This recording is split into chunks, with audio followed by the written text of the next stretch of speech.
Hello, नमस्कार, आदाब, सत श्री अकाल और अस्सलाम वालेकुम। मैं हूं मोहम्मद अहमद काज़मी, लेकर आया हूं आपका पसंदीदा कार्यक्रम आपके रूबरू। मीडिया स्टार वर्ल्ड की कोशिश रहती है कि खबरें वहां से भी हासिल की जाएं जहां कुछ हो रहा है, जहां के बारे में अखबारात और दूसरे मीडिया वो चीजें नहीं पहुंचा रहे जो असल ग्राउंड जीरो पर हालात हैं। बिहार असेंबली इलेक्शन जारी है, दूसरा पोल हो चुका है, दूसरा फेज का। और अभी मैं वहां के हालात समझने के लिए एसडीपीआई के नेशनल सेक्रेटरी तस्लीम रहमानी साहब से बात करूंगा। एसडीपीआई खुद उस 8 पार्टनर्स के साथ प्रोग्रेसिव डेवलपमेंट अलायंस का हिस्सा है जो वहां पर इलेक्शन लड़ रहे हैं। जो बड़े प्लेयर जिनको समझा जा रहा है वो एनडीए, नीतीश और बीजेपी जिसे कह सकते हैं, महागठबंधन, आरजेडी, कांग्रेस, ये हैं। और एक तरफ जेडीयू, तेजस्वी यादव। इस पूरे हालात को समझने के लिए इस वक्त क्या सूरत हाल है, ये तस्लीम रहमानी से मैं जानना चाहूंगा। हालांकि वो अपनी पार्टी के जाहिर है नुमाइंदे हैं, लेकिन एक लंबे अरसे से हालात को, मुल्क के हालात को देख रहे हैं, समझ रहे हैं। और वहां के खुद पॉलिटिकल हालात के बारे में भी हम उनसे जानना चाहेंगे, उनकी पार्टी के बारे में, अपने उस अलायंस के बारे में और बाकी क्या कुछ हो रहा है। तस्लीम रहमानी साहब, वेलकम है आपका जी, मीडिया स्टार वर्ल्ड में। आप हमें शुक्रिया है। वक्त अस्सलाम देते हैं, वालेकुम। बहुत बहुत शुक्रिया। इस वक्त आप पटना में हैं। आप बताइए कि क्या कुछ हालात हैं, इलेक्शन कैसा चल रहा देखिए, यहाँ पर बहुत अजीबो-गरीब हालात हैं और मैं सब जगह कह रहा हूँ कि बहुत तारीखी इलेक्शन है। हम पहले देखा करते थे कि पॉलिटिकल पार्टीज़ इलेक्शन लड़ा करती थी, लेकिन बिहार में पॉलिटिकल अलायंसेस इलेक्शन लड़ रहे हैं और 4 अलायंसेस इस बार इलेक्शन लड़ रहे हैं। हमने पहले कभी इस तरह 4 अलायंसेस को एक इलेक्शन में हिस्सा लेते नहीं देखा था, चाहे मुल्क में लोकसभा का इलेक्शन हो या रियासती असेंबलियों के इलेक्शन हो, लेकिन इस मर्तबा ये यहाँ हो रहा है।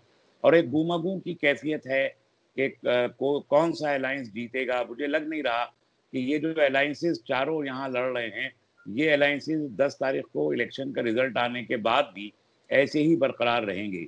इसलिए कि सबकी सीटों का जिसे हिंदी में कहते हैं ना कि अंक गणित बिगड़ा हुआ है पूरे बिहार में। मैक्सिमम वोटर खामोश है। 15 साल की एंटी इनकम्बेंसी है नीतीश कुमार की, जो एनडीए सरकार रही है उसकी। बीजेपी को लेके लोग सख्त नाराज हैं। कई जगहों पर उनके उम्मीदवारों को वापस भेज दिया गया। और अब पहले फेज के पोलिंग के बाद जो एक खास फिनोमिना यहाँ बिहार में हम देख रहे हैं, आम पूरी कई सड़कों पे, गलियों पे, मोहल्लों में, गांव में कहीं भी जाएं तो बीजेपी की तरफ से कोई चेहरा यहाँ नहीं है सिवाय नरेंद्र मोदी जी के। ना अमित शाह हैं, ना पार्टी के सदर जेपी नड्डा हैं, ना यहाँ पर सुशील मोदी बीजेपी का चेहरा होते हैं। वो भी कोई बीजेपी का लीडर नहीं है। बड़े बड़े होर्डिंग कटआउट सिर्फ नरेंद्र मोदी के यहाँ लगे हैं। एनडीए की तरफ से नीतीश कुमार का भी कोई तस्वीर नहीं, उनकी पार्टी के नहीं है। 4 पार्टनर एनडीए में है, चारों में से किसी का कोई जिक्र नहीं हो रहा, सिर्फ नरेंद्र मोदी हो रहा है। दूसरी तरफ जो महागठबंधन पिछले इलेक्शन में बना था 2015 में, उसे आरजेडी लीड करती है। उस वक्त लालू यादव लीड कर रहे थे, अभी उनके बेटे तेजस्वी यादव लीड कर रहे हैं। उसमें कांग्रेस शामिल है और सारी कम्युनिस्ट पार्टियां उसमें शामिल हैं। वो भी तमाम सीट, उनकी रैलियों में भीड़ बहुत आ रही है, इसमें कोई शक नहीं है। लेकिन सड़क पे उनके किसी के कोई कटआउट, कोई तस्वीर दिखाई नहीं दे रही। ये एक सूरत है। दूसरी तरफ हमने एक अलायंस बनाया है, पीडीए, प्रोग्रेसिव डेमोक्रेटिक अलायंस। इस अलायंस का फेस हम सब ने मिलकर पप्पू यादव को बनाया है, जो तकरीबन 40 साल से बिहार की सियासत में सरगर्म है। और इनकी खसूसियत ये है कि इन्होंने कभी किसी मेन स्ट्रीम की पॉलिटिकल पार्टी के साथ कोई भी राब्ता रखे बगैर अपनी सीटें इंडिपेंडेंटली जीती हैं। यानी 1990 में लोकसभा का इलेक्शन पूर्णिया सीट से इंडिपेंडेंट की हैसियत से लड़ा और उसके बाद उनके पास मौका था कि वो एनडीए में जाएं, वाजपेयी सरकार में वजीर बन जाएं। उसके बाद मोदी के एनडीए में भी वो जा सकते थे, वो महागठबंधन में भी जा सकते थे आरजेडी के साथ, लेकिन वो कहीं नहीं गए।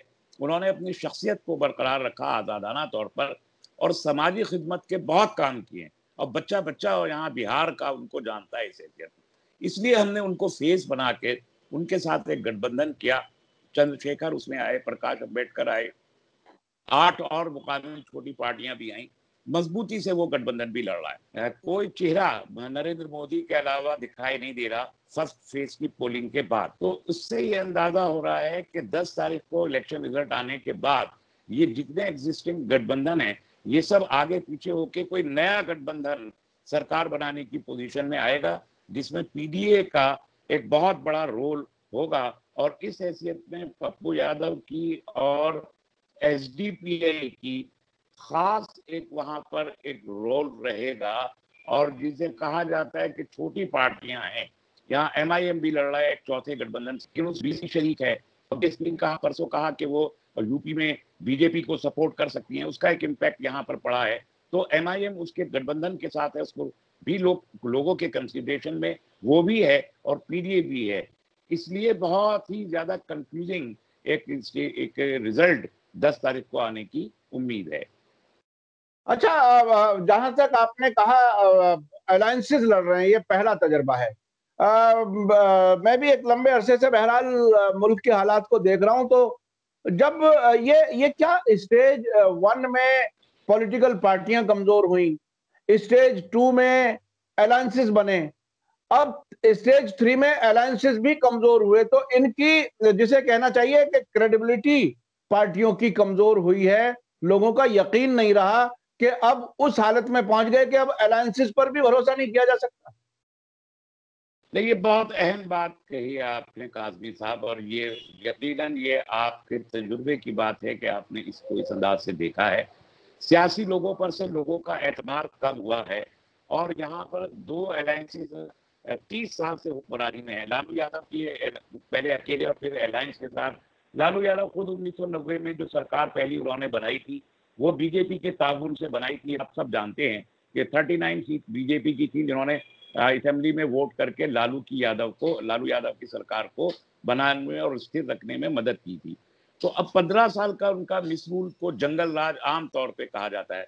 दूसरी तरफ नीतीश कुमार आए इस इमेज के साथ, एक गठबंधन बीजेपी के साथ बना के कि वो बिहार को सुधारेंगे, बीमारू स्टेट को पलटेंगे, जो वो कहा करते थे। लेकिन यहाँ तो और ज्यादा करप्शन बढ़ गया और बीजेपी उनके कंधे पे पैर रखकर ताकत पाती रही। एक मरतबा वो बीजेपी से बाहर आए तो उन्होंने अपॉर्चुनिस्ट पॉलिटिक्स की हैसियत से सेकुलर वोट पर अपना कब्जा जमा के दोबारा सरकार बनाई। तो इन सब और दोबारा सरकार बनाने के बाद जिस तरीके से कोविड में पलायन, लोगों की हिजरत हुई और उनको किसी ने पलट के देखा नहीं, करोड़ों लोग जो है बिहार के उससे मुतासिर हुए।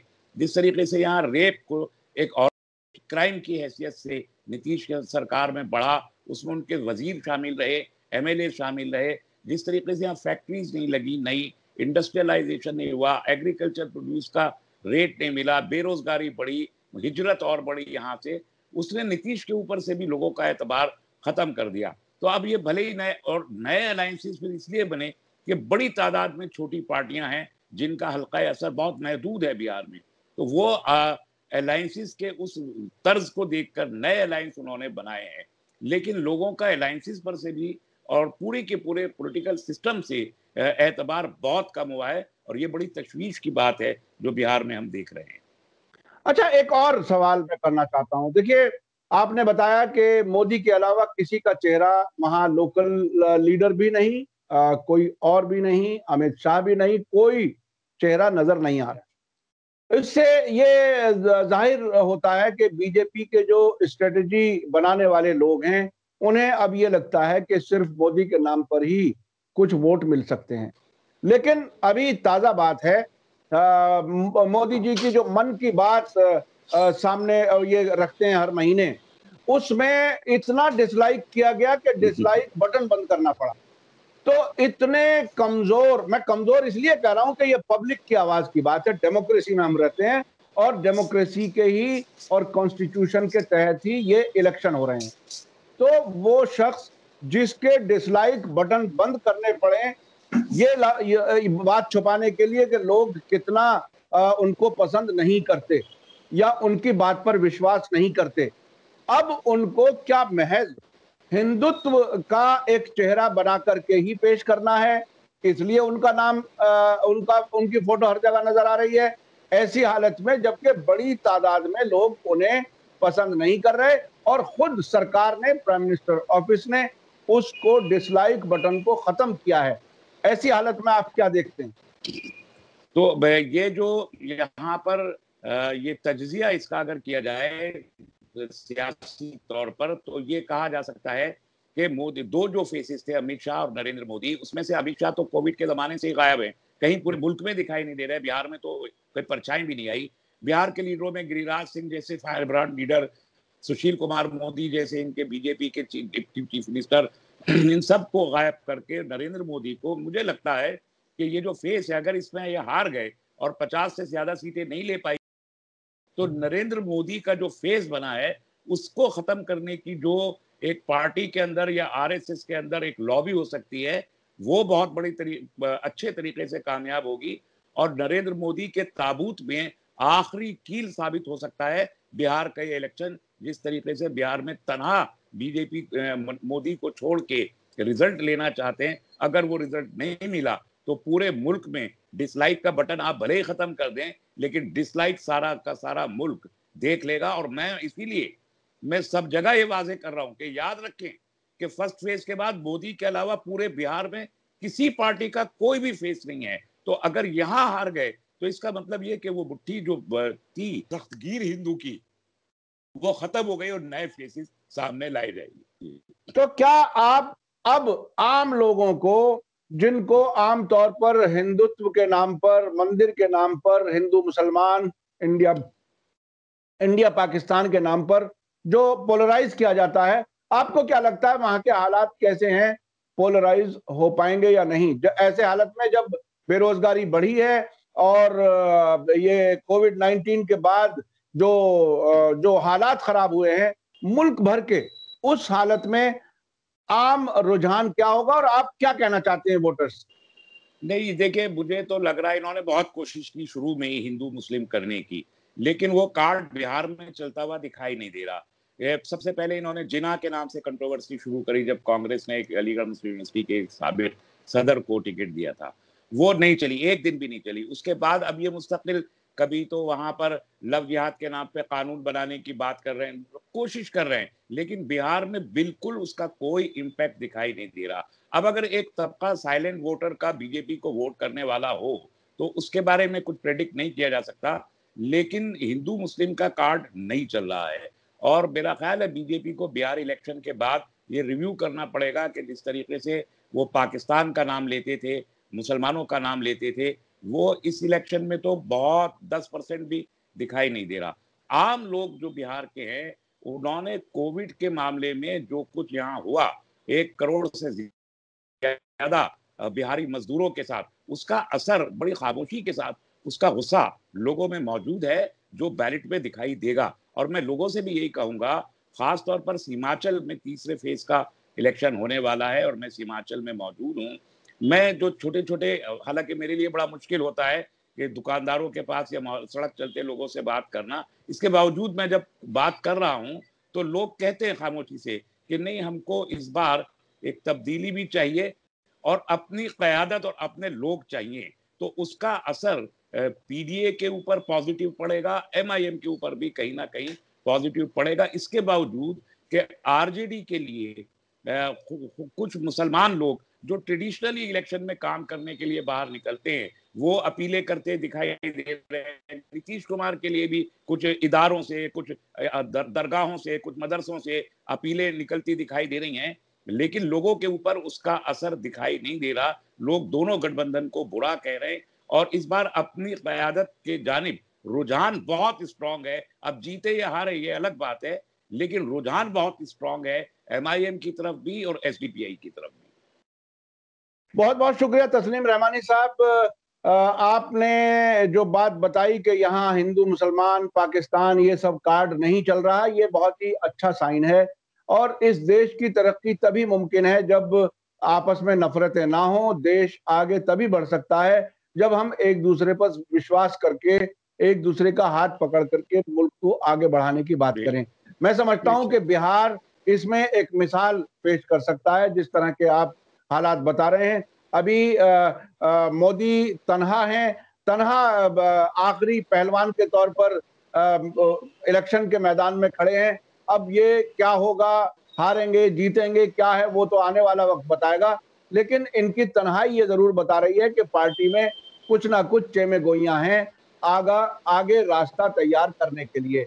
बहुत बहुत शुक्रिया तस्लीम रहमानी साहब, आपने हमें वक्त दिया पटना में रहते हुए अपने सफर के दौरान। हम आपके शुक्रगुजार हैं। हम अपने दर्शकों से कहना चाहते हैं कि तस्लीम रहमानी साहब अपनी पार्टी में तो हैं, लेकिन उसके अलावा भी जो तजर्बात हैं, जो सियासी तज्जिया आप देते हैं, वो काफी अहम होता है। बहुत बहुत शुक्रिया, धन्यवाद। जय भारत, जय हिंद। मीडिया स्टार वर्ल्ड के और वीडियो देखने के लिए हमारे चैनल को सब्सक्राइब करें और सीधे नोटिफिकेशन पाने के लिए बेल आइकन दबाएं। और अगर हमारी खबर सच्ची और अच्छी लगे तो अपने व्हाट्सएप, इंस्टाग्राम, फेसबुक और ट्विटर अकाउंट पर जरूर शेयर करें।